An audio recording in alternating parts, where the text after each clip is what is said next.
os seus bebês recém-nascidos e os colocavam nos braços da estátua de Moloque, que estava vermelha nas chamas do fogo. A história conta que as crianças morriam carbonizadas. Os gritos das crianças eram ensurdecedores. Os pais cantando e dançando aos sons dos instrumentos, o rufar dos tambores. O rufar dos tambores abafavam os gritos das crianças. E ali aquelas crianças eram destruídas, sacrificadas no culto a Moloque. Meu Deus, que coisa terrível!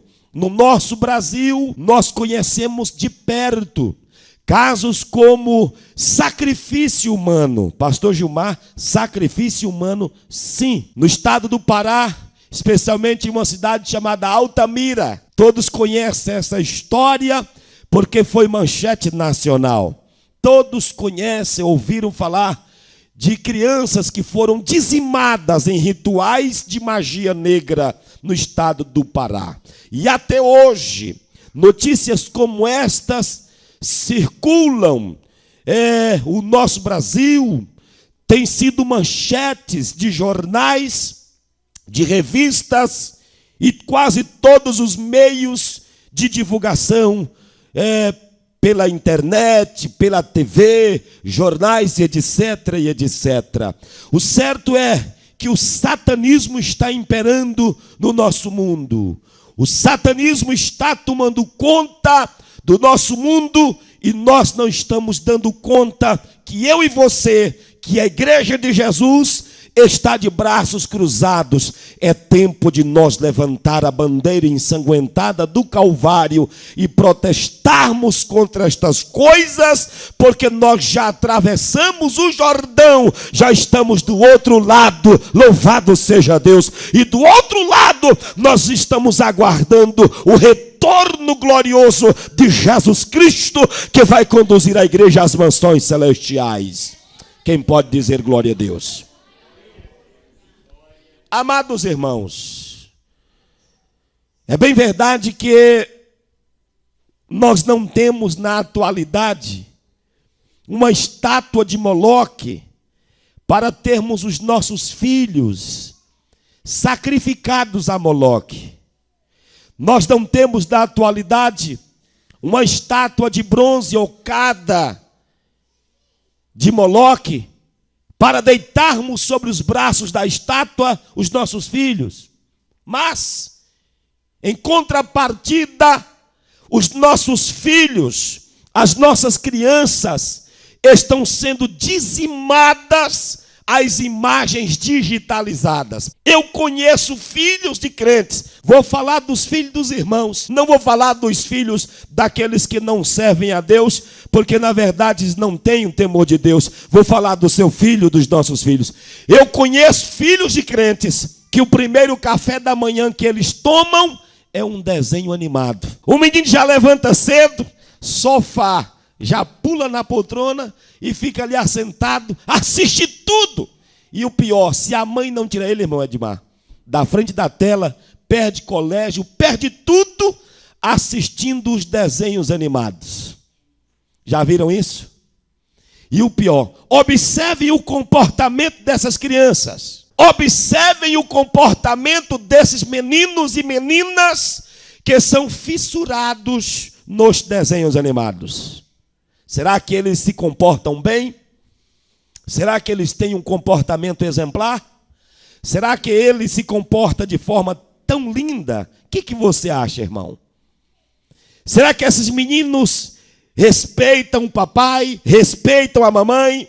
E no colégio? Observe o comportamento da sua criança. Se eu fosse você, sempre, a cada período, a cada 30, a cada 60 dias de aula, eu procuraria a professora do seu filho para saber o comportamento dele. Nas minhas andanças por aí, irmão Edmar, o pessoal me pergunta sempre o pessoal me pergunta: pastor, por que filho de crente dá muito trabalho no colégio? Se você tivesse no meu lugar, qual seria a resposta ideal que você daria para uma indagação dessa? Alguém diz: pastor, mas Porque é filho de crente, não pode ter uma bagunçazinha light, uma baguncinha santa. Se é que tem bagunça santa. Não, irmão. Aí alguém diz, pastor, mas o filho do irmão, o filho do crente não pode fazer nada que todo mundo está de olho.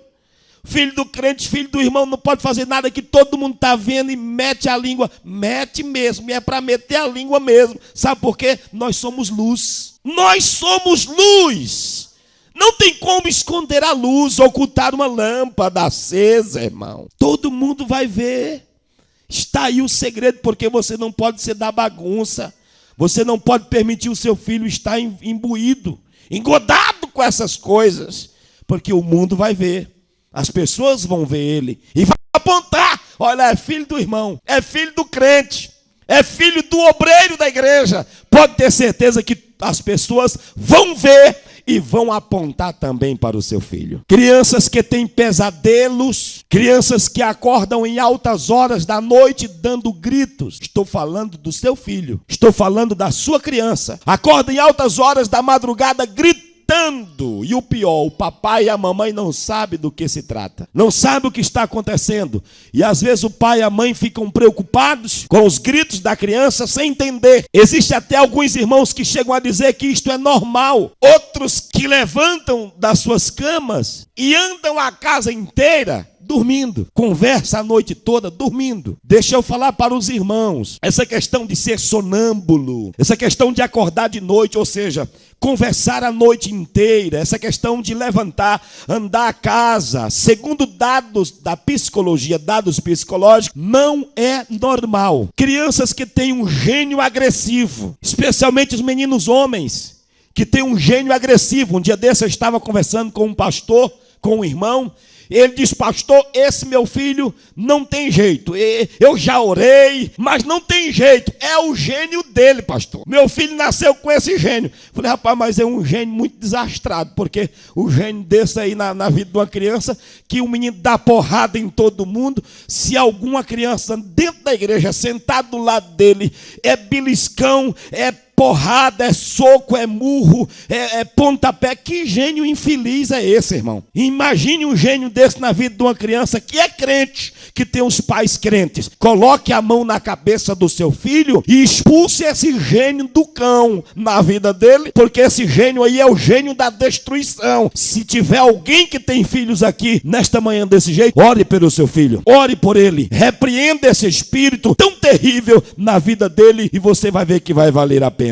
Você se lembra de um filme, de um desenho animado chamado Família Dinossauro? Quem lembra da Família Dinossauro? A Família Dinossauro, irmão, é um filme produzido pela companhia Disney. A companhia Disney foi fundada pelo seu líder chamado Walt Disney.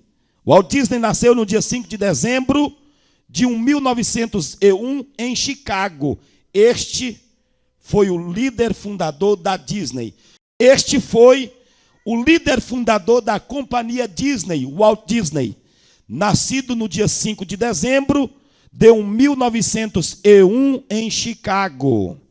Este boneco, você lembra o nome desse boneco que o Walt Disney está seguro? Mickey Mouse.